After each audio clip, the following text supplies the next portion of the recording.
he was pressured by someone to treat him like that. And Bryce needs to understand, who he might be working for later. But Rampage is a great dude. And then Bear, also a guy I like, but I thought he did a terrible job handling it.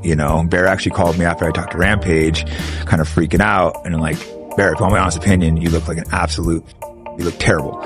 You look like so fake and authentic. It's like you might not agree with what Bryce said, but in the scheme of things, you don't really care that much. If you ran into him at a bar, you wouldn't treat him that way. You'd still go talk to him in person. So you should have either canceled or not rated him like that. I understand your perspective, you're coming from, and he agreed. Like I said, I don't think he's a bad guy. It's a learning experience.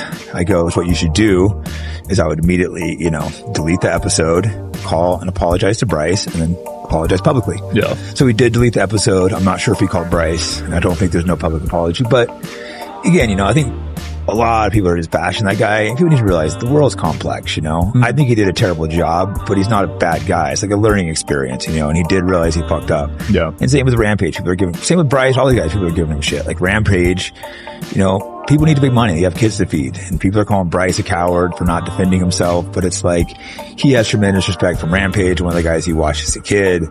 So he's in a tricky situation. He has a new kid he has to feed. So the whole episode was a complete shit show. It was taken down, but again, there's 3 people that weren't bad people. Just sometimes things turn shitty. Yeah. Bryce took down his episode too, right? That was his first episode that started all. That was the first episode. Imagine starting off the first episode of his podcast. Oh my God. That is so funny.